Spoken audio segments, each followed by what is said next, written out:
Okay, greetings, brothers and sisters. So it's been a long time since I made just a short video about one subject, but I put my video up late yesterday. I've been trying to put up my videos early in the morning, one video a day, and there's a lot of content, right? That's 1 to 2 hours of content a day, whatever that is a week, 9, 10 hours, depending on the videos, and it's hard for people to keep up with it, but some people can, so I put it out.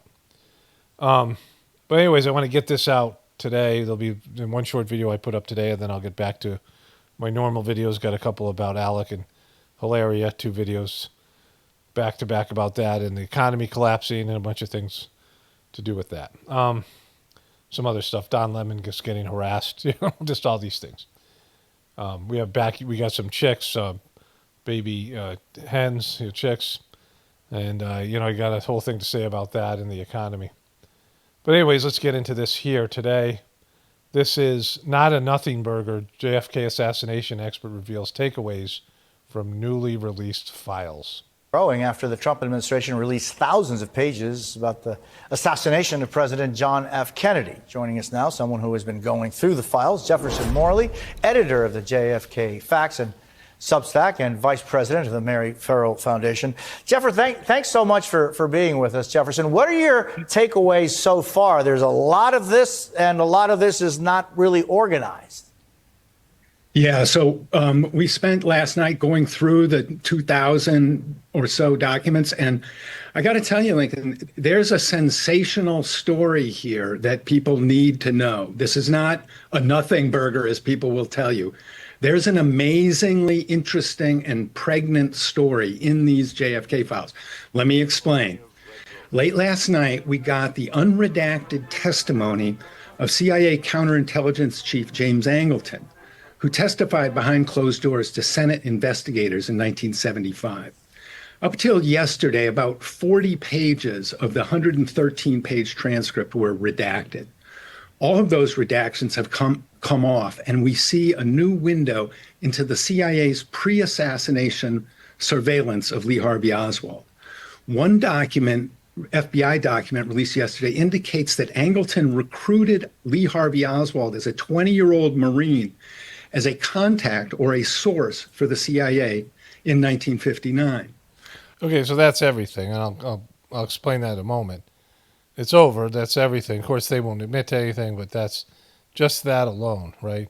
So the guy that they claim shot JFK Jr., JFK, not Jr., was recruited by the CIA. And we'll get more into this more in a second. As a contact or a source for the CIA. Let's go back a little bit more. That Angleton recruited Lee Harvey Oswald as a 20-year-old Marine as a contact or a source for the CIA in 1959. Other documents released in recent years show that Angleton kept Oswald under surveillance, monitoring his politics, his personal life, his foreign travels, his contacts for the next 4 years, from November 1959 to November 1963. By November 1963, we now know, thanks to these documents, Angleton had a 180-page file on Oswald on his desk a week before Kennedy went to Dallas. So what? Okay, so Jesus Christ, right? So he monitored the guy up until the assassination, and a week before the guy gets assassinated, the Lee Harvey Oswald, this guy has his whole file on his desk. He's reading the guy's file. As the high-level CIA ranking member that's going to testify in front of the Senate.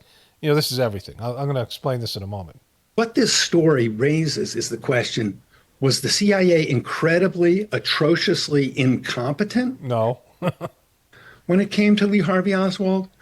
Or was Angleton actually running an operation involving Oswald? Yes, the second one. Have the answer to that question because... because you're mainstream media and you're not going to have it. There's still some relevant records to come out. For example, one file of... Okay, so I just want to cover this part, right? I'll leave this up and I'll play the rest of this video in my next video or whatever it is. But let me just switch over to voiceover here. Okay, so you can say in many ways the truth movement began with the JFK assassination and the Vietnam War and then again rebooted with 9/11 in 2001, right? But, for years, there were so many people that didn't believe in the official story. There were lots of people that were affected, but that day, there was a big day in modern American history when JFK was shot, and how it affected people. I mean, he was a part of this whole big liberal hippie movement, and then there's people who are now conservatives and who are, truthers who lament his being killed, and like he was the last real president. There are various ties to him and the CIA and the Cubans and in Israel and the assassination. And then there's the movie by Oliver Stone, RFK or whatever it's called. It's loaded with all these various inconsistencies in the story. And so it was, I don't know, maybe about 10 years ago, they did a poll, and it was something like 60% of people did not believe in the official story of the JFK assassination, right? So most Americans know it's bullshit. And, just like with the Operation Ajax, when the CIA destroyed a whole country in Iran and set up this guy Mossadegh, they did regime change on this guy Mossadegh, and they released it 65 years later. This is very similar, right? RFK Jr. Has said over and over again that his uncle was assassinated and his father was assassinated by the CIA. And you hear him talk about, he's on interviews about this. It's quite extensive, the information that he has, that he's had access to. The CIA and their leadership were going to be stripped under JFK, and then RFK eventually too was going to be president. He was going to run that part of he was going to be Secretary of State. These things that he was going to do under his brother, and so they were going to be gutted. The CIA hated JFK, and there's all these other aspects to it. And there's been various movies about this. There was a recent movie with Woody Harrelson playing Howard Hunt. It was a movie about Watergate, and he had been in the CIA, and he was bragging about, maybe it wasn't Howard Hunt, maybe it was the other guy, G. Gordon Liddy. It's an interesting movie to watch. It's a comedy but there's some reference to one guy was involved with the Cubans and was involved with one of these two guys was involved with the assassination of JFK. So, with all the information that's out there, all the inconsistencies in the story, all the bullshit in terms of the Warren Commission, all that shit they put out there, and all this information that they redacted and withheld. I mean, can you imagine over all these years if they said that this guy who was an obvious patsy was recruited as an asset and observed and was interacting and was, on the minds of the CIA, and up until a week before the assassination attempt, this guy had a file of his on his desk. I mean, just all but admitting to having this guy be their patsy. This guy was, if they're monitoring you, you're an asset, right? If they're doing these things, they're looking at you as an asset. This guy was one of their assets. And now this has been confirmed. And so all the things they've said about any of us, so-called conspiracy theorists, any of the bullshit things they've said, the CIA murdered a fucking president. And this was a year before I was born. And the people who lived through that, I mean, it was traumatic to so many various people. America, what it meant to, the movements that were happening that got stopped by this, this assassination, all the things that changed because of it. And, I'm no JFK guy. I mean, he had a lot of issues. He had that friend, his best friend he had a gay best friend, and they used to dress in the same bathing suits. And there's a lot of weird shit that went on with these guys, right? Marilyn Monroe, whatever it was, they had their stuff, all of them. And he was an insider just like everybody else, but they murdered him for whatever reason. I mean, that's now at least the secondary story here. And Americans knew it. Like, they knew it on a visceral level. They knew something wasn't right. And this has gone on now for, 60 years now, 61 years or so. And they murdered him on TV. Like, it was on TV. They caught it in fucking multiple camera angles. I mean, to send a message out there to whoever it was, right? And there was a coup in America. Everything changed after that. There was a power grab by the people that were responsible for this. And so the CIA totally did this, and everyone kind of knew it beforehand. Most people knew it. And now it's been confirmed. There's no other explanation. Of course, they'll never admit to it, and they'll never say this is proof, because that's not what they do. And the mainstream media, again, this was MSNBC we're watching this report on, and even this guy's saying this is a big deal. What he just said about Lee Harvey Oswald.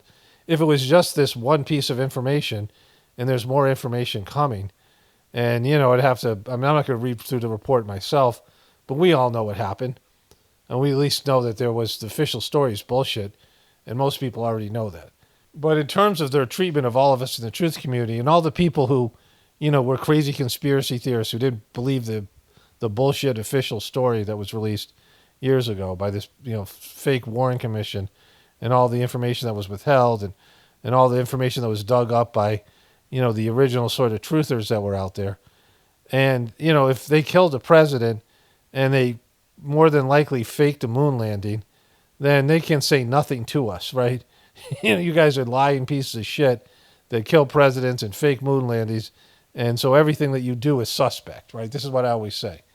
Maybe you're telling the truth, but probably you're not. And even if you are telling the truth, we can't trust you, because look at the fucking record you have and the shit that you've pulled. So anyways, all right, let me wrap this one up here. But this is, a bombshell for those people who are, who aren't awake and don't see that the system's collapsing and we're all fucked anyway. But in terms of the truth community, if you need validation or vindication, then this is it, right? Because this shows you all the way back then, you were right to doubt everything coming from the government and the media, because the media and the government covered this up, and all the people who, went along with the lies, all the people who didn't do their job, all the journalists, all the people for over 60 years, anybody who called somebody crazy for not believing the official story about anything, go fuck yourself. You're a wrong piece. You're a piece of shit, and your opinion's worth nothing, because you're just carrying water for a demonic system where there's nothing sacred and everything's a lie. Anyways, on that happy note, again, I'll have longer videos up the next, I'll be back in my regular groove. Only spirituality will save this world. It's Paul Romano, definitely pointing for the apocalypse and the ascension. Everyone have a blessed day and be grateful.